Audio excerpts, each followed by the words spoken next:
Hello, guys. So, today we are going to start a very important and a very interesting topic. What could it be? The things about English language which you don't know, and even those which are also known as fun facts about English. So, let us begin. First, it is the only major language without an academy to guide it. Yes, this English language doesn't have any academy to guide. This language can't be learned from an academy.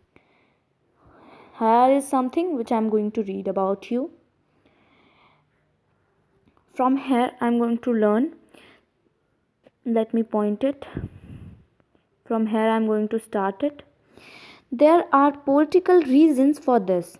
The closest Britain ever came to having a language academy was at the start of the 18th century, when Gulliver's Travel author Jonathan Swift was lobbying hard for an academy because our language is extremely imperfect. Its daily improvements are by no means in proportion to its daily corruptions, and in many instances in offense against every part of grammar. Queen Anne supported the idea but died before a decision could be made, and the issue was largely forgotten. In the USA, a bill for the incorporation of a national academy was unsuccessfully introduced into Congress in 1806. 14 years later, an American Academy of Language and Belles Lettres was launched with John Quincy Adams as president but broke up after 2 years after receiving little political or public support. Nowadays, the only English speaking country to have a language academy in South Africa, because the English language has become so ubiquitous without any guidance. There is little prospect of anyone starting an academy anytime soon. Where would it be? In Britain, the home of the language, or the USA, where the largest English speaking population lives? It really means that there is no academy for learning English. There is no academy to guide people how to learn English. Second, more than 1 billion people are learning English as you read this. According to the British Council, around 1 billion people around the world were learning English in 2000. This figure is now likely to be significantly higher. Third, 96 of the 100 most common English words are Germanic. Yes, they are German words. Can you believe it? Only 4 words? No, not 4 words, but 4 words from Common English. Of the 100 most frequently used words in English, 96 have Germanic roots.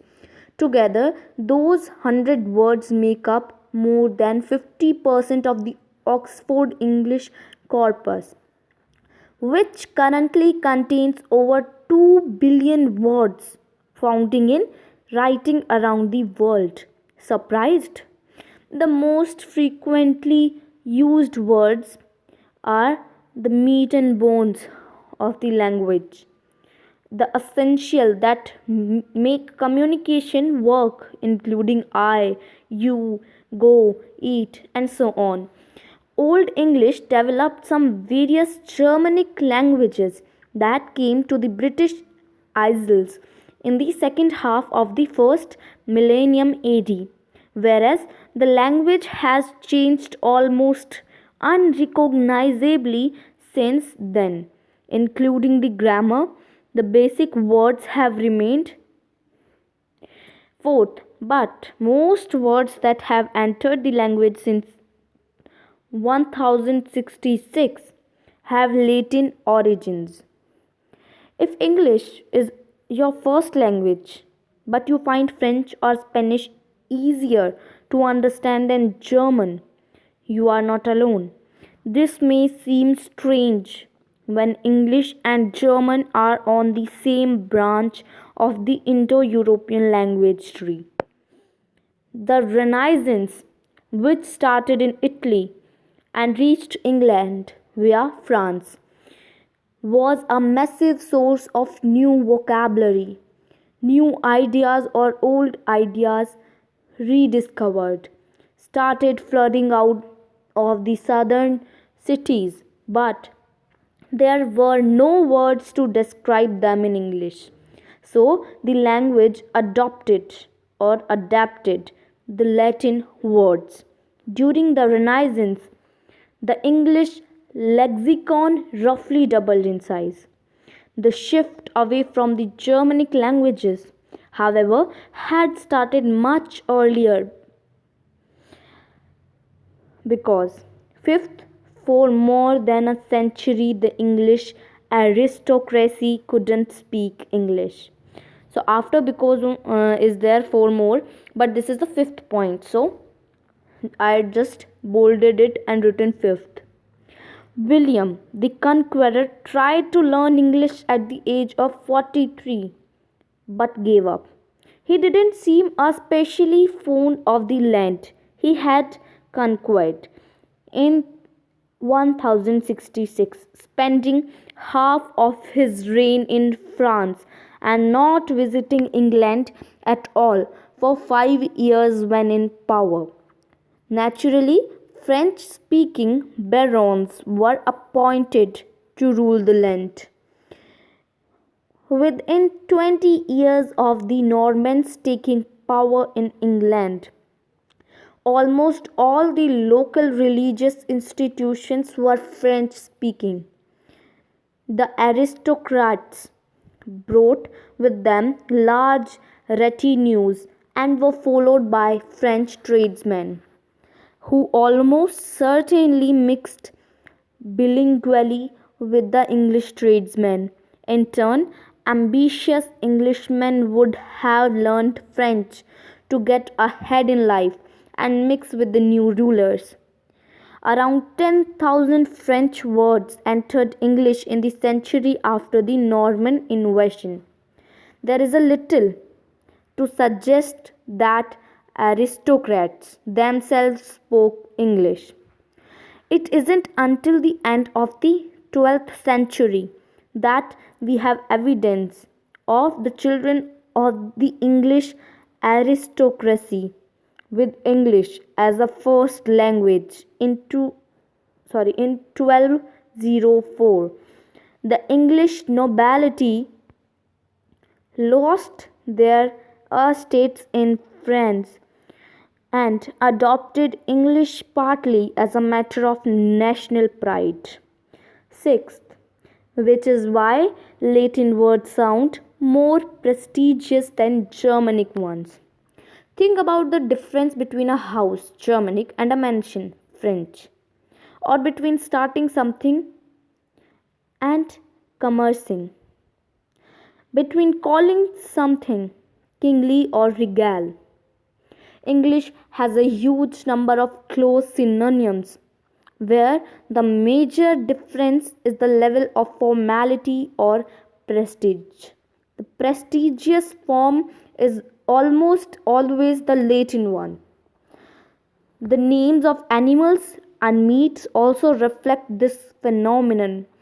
The old story goes that in English, the animals have Germanic names, but the cooked meats have French ones. For example, swine is Germanic, but pork is French. Sheep is Germanic, but mutton is French. Was this because the English speakers worked on the farms, whereas the French speakers ate the produce? It's certainly possible. Seventh, the concept of correct spelling is fairly recent. There are many reasons why English spelling is so erratic, including the lack of an academy, the contributions of Noah Webster, and the introduction of William Caxton's printing press just before major changes in pronunciation. But the idea of correct or incorrect spelling wasn't really considered important until the 17th century when the first dictionaries were published. Even then, it was largely a debate for academics and writers. Shakespeare, for example, was liberal in his spellings of words, often using multiple variants within a single text.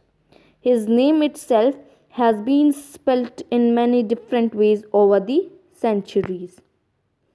8. One man is largely responsible for the differences between American and British spelling. Noah Webster, whose name you still find on the front of many American dictionaries, was a patriotic man. Born in West Hartford, Connecticut in 1758, he believed that a great emerging nation such as the USA needed a language of its own, American English. Webster found the English in the textbooks of the time to be corrupted by the British aristocracy with too much French and classical influence. He was to write American books for American learners, representing a young, proud, and forward thinking nation. Between 1783 and 1785, he produced three books on the English language for American school children. During his lifetime, 385 editions of his speller were published. The modern US spelling of color was initially spelt in the British way color. You can see the difference of U, but this changed in later editions. Other differences include the US spellings of center as opposed to the British center and traveler instead of traveler. You can just see the spellings over here.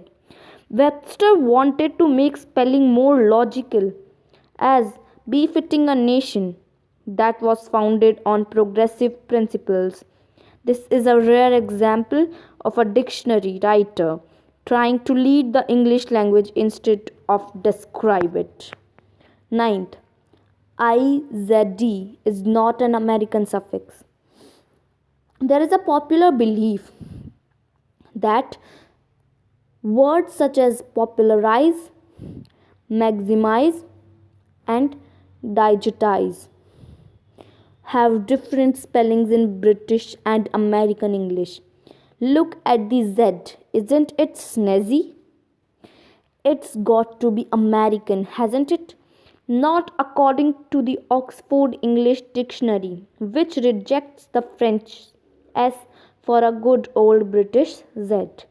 There is no reason why in English the special French spelling should be followed in opposition to that which is at once etymological and phonetic.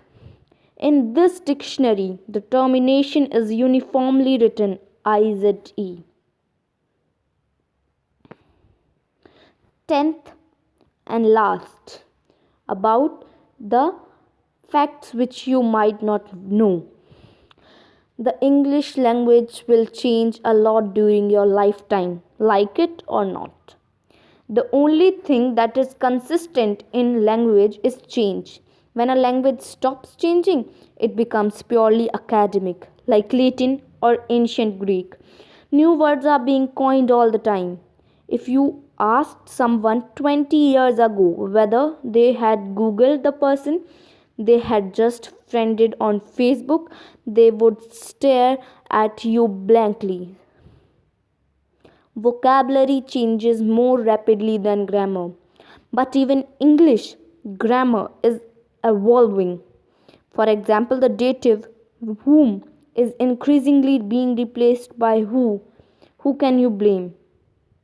Decades ago, this would have jumped off the page as a grammatical error. But doesn't it look okay now? Similarly, in the first part of this post, Gulliver's Travels author Jonathan Swift is an example of grammar that would have sounded very strange even 50 years ago. Did it seem strange to you? One thing is certain, with well over a billion speaking people English around the world, and for the first time, most of them speaking it as a second language. There are plenty of changes to come. Now we have some fun facts. Listen it very carefully as these are gonna be interesting. I am is the shortest complete sentence in the English language. Yes, it is the shortest complete sentence in English language. Second, a pengram sentence is one that contains every letter in the language. It is a sentence where A to Z alphabets came into one sentence. What's that? The quick brown fox jumps over the lazy dog. It is a pengram. Third, this is too big word. No, I'm not gonna read it because this is not the longest word in English. This extra long word that approximately means fantastic was popularized by the movie Mary Poppins and was eventually added to the dictionary. What you probably didn't know is that there is a word that is longer, yes, longer than this one. This, I'm not gonna read this also, as this is a type of lung disease caused by inhaling ash and dust. Go ahead and try pronouncing that. Fourth is there are ghost words that mean nothing. Believe it or not, there are some words that appeared in the dictionary because of printing errors. The non existent word Dodd appeared in the dictionary for 8 years in mid 20th century. It became known as a ghost word. Fifth, the shortest, oldest, and most commonly used word is I. Yes, it is a word which is shortest, oldest, and most commonly used. Medieval manuscripts reveal that some of the oldest words in English are I, we, two, and three. This makes I one of the shortest and oldest words in the English language. It is also the most common used word in English conversations. Fifth and direct seventh, because I'm gonna sixth one and tell you at the last of this video, or else I tell you now. Okay, let me tell it to you now. Every day when you eat a meal, whether it's breakfast, lunch, or dinner, two words increase in the dictionary. Yes, every 12 hours or 6 hours, two words are added to the dictionary. Seventh, there's a name for words that we repeat often. Words we always use even though they add no meaning or value to a sentence are called crutch words. For example, in this sentence, then I was like, OMG, then like he went there, and like, I'm not gonna tell the full sentence, so that's why I just put that two or three full stop over that sentence. It is pretty obvious that like is a crutch word. Actually, honestly, and basically are also commonly used as crutch words. 8. Swims will be swims even when turned upside down. When you will make this swims upside down, you will see that it again shows you the same word swims. Such words are called ambigrams. Ninth, English is the language of the air. This means that all pilots have to identify themselves and speak in English while flying, regardless of their origin. 10th, Girl used to mean small boy or girl. The word girl was not initially used to refer a specific gender. It used to mean child or young person regardless of the gender. Now we have something very interesting questions and something very interesting definitions for you. The English language is an fascinating as it is popular and obviously has its own history and quirks. Instead of only focusing on grammar and other theoretical aspects, don't forget to enjoy its more entertaining side. To help you with this task, we have compiled a list of 30 fun and interesting facts about the English language. Continue reading to learn them and get ready to impress your friends with your newly gained knowledge. How many people speak English, first of all? Over 840 million people speak English as a first or second language, which makes it the second most spoken language right after Mandarin.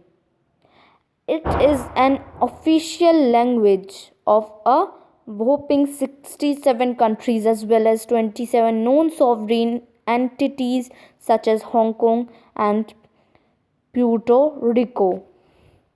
So let us get to the fun facts about English language. First, English actually originates from its what is now called Northwest Germany and the Netherlands. The phrase long time no see is believed to be a literal translation of a Native American or Chinese phrase as it is not grammatically correct. Go is the shortest grammatical correct sentence in English. Yes, go is the shortest grammatical correct sentence. I was a word and go is a sentence. The original name of butterfly is flutterby. So, what was the name of butterfly? Earlier, it was flutterby. About 4,000 words are added to the dictionary each year.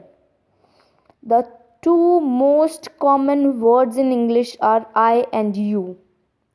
11% of the entire English language is just the letter E. The English language is said to be one of the happiest languages in the world. Oh, and the word happy is used 3 times more often than the word sad. 1/4 of the world's population speaks at least some English. The US doesn't have an official language. It is the only major language that doesn't have any organization guiding it, as opposed to the French Academy franchise, the Spanish Real Academia Española, and the German Rat for Deutsch. And this word, oh, this is gonna headache. These organizations are responsible for controlling the evolution of their respective language in terms of usage, vocabulary, and grammar. The most common adjective used in English is good. The most commonly used noun is time. The word set has the higher number of definitions. Month, orange, silver, and purple do not rhyme with any other words. The English language contains a lot of contronyms, words that can have contradictory meanings depending on context. Now you can read a list I have given in the description box. If it's not provided, then just comment me in the comment box. Over 80% of the information stored on computers worldwide is in English. Words that are used to full in time when speaking, such as like or basically, are called crutch words and should best be avoided. English is the official language of 67 countries.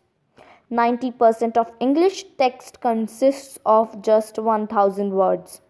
There are 24 different dialects of English in the US.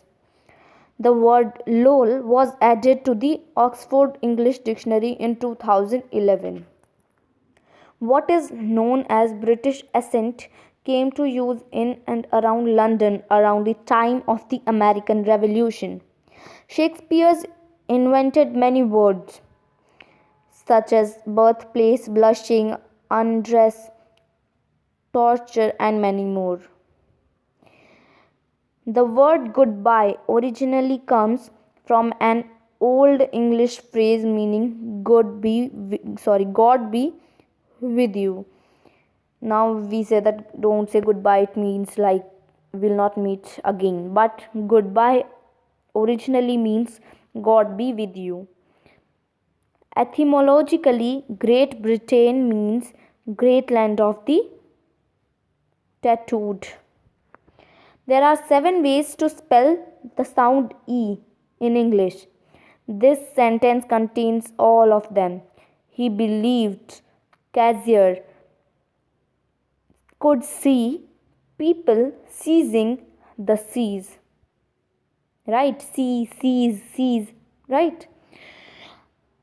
Many English words have changed their meaning over time.